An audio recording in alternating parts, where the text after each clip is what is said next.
Okay, back to what I was saying before my phone rudely cut me off. Apparently, it thinks that I can only have 10 minutes to talk. Well, sometimes I need more than 10 minutes. Anyway, okay, so I was talking at breakfast time how I was craving steak, protein, something that I always did um, right before starting my menstrual.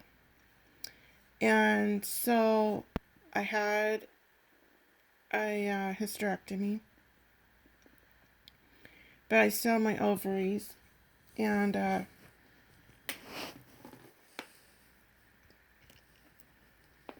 so I suppose, and I never thought about it, my body still goes through a period where it's like, the eggs are prepared to do something.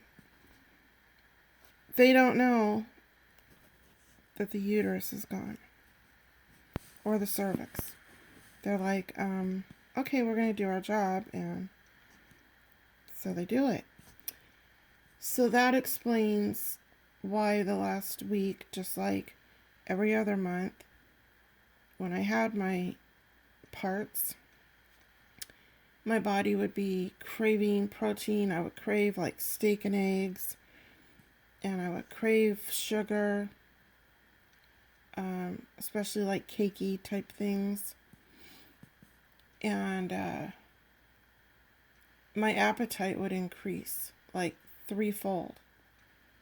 And then before that, though, I would hardly have any appetite at all. So I'm sitting there thinking, what? Is this one of the pills that they just recently put me on doing this? Or is it actually my body thinking, okay, it's go time. It's time for something to happen. I just thought that was really interesting. And if there's any women watching and you've experienced anything like this, comment down below. I love comments. I would like your input. Whether it's to say, I'm way off base, I'm crazy, or hey, yeah, that makes sense. Whatever. So anyway, it's freaking cold outside. That's another thing. Well, I've always hated summer. I can't stand the extreme heat. And I've never liked extreme cold. I don't mind the cold, but when it's like just penetrates through to your freaking soul, that's too much. But I'm not handling the cold like I used to. So I think that's due to my thyroid being removed. And although I am now dependent on artificial hormones that help regulate body temperature and so forth, yeah, it's not gonna work quite like your natural hormones. So yeah, that's another thing that I wanted to talk about is how your body changes after no longer having your thyroid. I have a lot of different symptoms that have come up. Aching, like my hips will start hurting really bad. My legs will start hurting. Sometimes my legs will feel hard, like they're swollen, but then I'll touch them and they don't feel hard and swollen. You can like push your thumb into like your calf for a couple seconds, let go. There's no indent,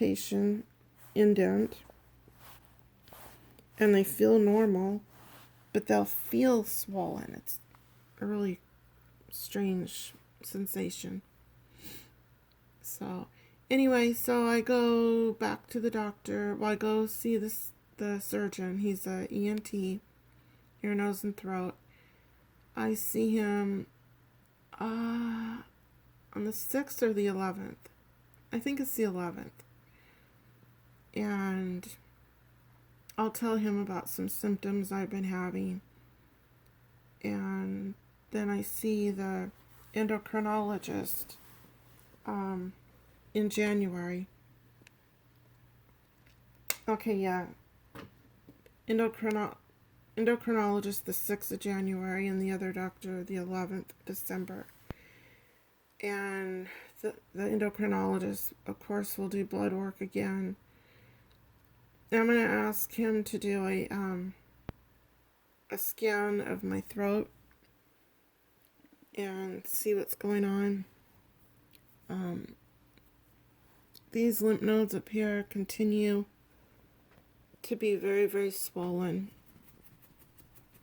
And I just get really weird sensations in my neck that I wasn't having. And I wake up coughing a lot at night. And it's always on the right side, which is where they thought the cancer was to begin with. And then they get in there and it's on the left side. So that was kind of strange too. But I know everybody says, oh, you have thyroid cancer, papillary cancer. No big deal. It's, how many minutes am I at? 6. 6.5. So it's going to try to cut me off here pretty soon. So anyway, from the get-go, everybody said, oh, even my doctor kind of said it. It's pretty much highly curable. Once your thyroid's taken out, easy peasy, no worries, you're in the clear. Untrue. You can get cancer again. Maybe not right away, or it could be right away. It could be within 3 months, 6 months, a couple years. Or you may be very, very fortunate and it doesn't ever come back.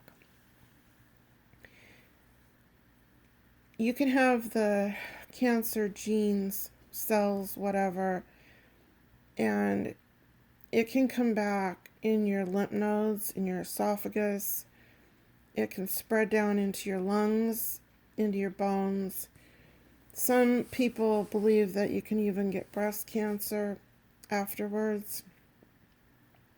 Some people have had breast cancer and then find out they have thyroid cancer.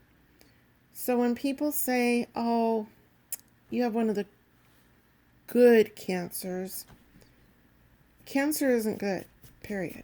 It's just, all right, bugs, I'm trying to talk here and you're over there scratching all your freaking bugs all over. Do you mind? I've only got a couple of minutes. Hey, stop that. Lay down, behave. Lay down. You were just outside. There is no good cancer, okay? And yes, on the curable rate and the fact that most of the time it's slow growing, it isn't always. It can metastasize just like any other cancer. It can spread. It can come back in another area. It's cancer. You can't predict what the fuck it's going to do. I understand it's better than right out of the gate being told you've got cancer and it's metastasized. I understand that. But the public needs to understand it's cancer. It can come back. It can spread. And it can be fast growing. It's a shitty thing. Cancer, fuck you, cancer. Fuck you. I mean, every time I turn around, somebody's being diagnosed with cancer. And maybe I'm just, some crazy person or something. But why are so many people coming up with cancer? Is it something we're eating or drinking? I mean, what? I don't know. I have my own